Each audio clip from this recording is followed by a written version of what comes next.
দর্শক, এই মুহূর্তে বরিশাল থেকে যুক্ত হচ্ছেন সহকর্মী পারভেজ রাসেল।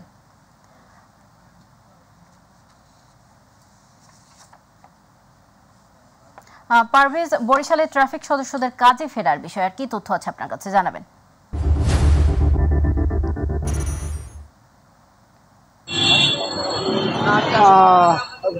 ধন্যবাদ আপনাকে।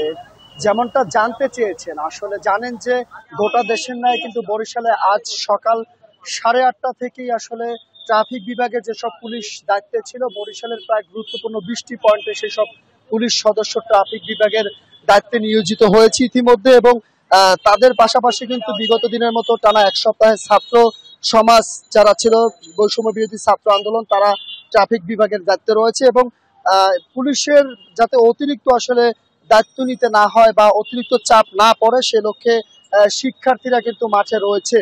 সব মিলিয়ে বরিশালের জনমানুষের মধ্যে একটি স্বস্তি ফিরে এসেছে যে পুলিশ আবার তার কর্মস্থলে ফিরে এসেছে। 11 দফা দাবি আদায়ের পরে পুলিশ তার কর্মস্থলে ফিরে এসেছে। এটা একটি বড় আসলে পাওয়া আমাদের জন্য। বরিশালবাসী এখন অনেকটা নিরাপত্তা বেষ্টনীর মধ্যে রয়েছে এবং তারা ভাবছে যে আর আসলে এভাবে দীর্ঘ যে জনভোগান্তি বা পরিবহনের চাপ, সেই দুর্ভোগটা হবে না। একটু কথা বলবো ট্রাফিক সার্জেন্টের দায়িত্বে নিয়োজিত থাকা এই কাকুরির মোড়ে সার্জেন্ট মেমির সাথে। জানতে চাইবো যে আপনাদের আসলে যে দাবি ছিল সেই দাবি মানা হয়েছে কিনা, বা ট্রাফিক বিভাগের ব্যবস্থাপনায় কিভাবে এই ব্যবস্থাপনা নিচ্ছেন।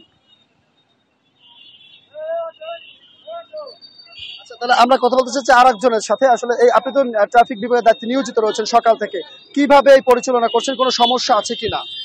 ধন্যবাদ মাই টিভিকে। আমরা আজকে 6 দিন পরে কর্মে যোগদান করেছি। সকাল 8টা থেকে আমরা ট্রাফিক বিভাগে অন্য সব আমাদের পুলিশ ইউনিটের মতো আমরাও ট্রাফিক বিভাগ বরিশালের আমরা জনগণের জনপথের দুর্ভোগ লাঘবে আমরা কাজ করে যাচ্ছি।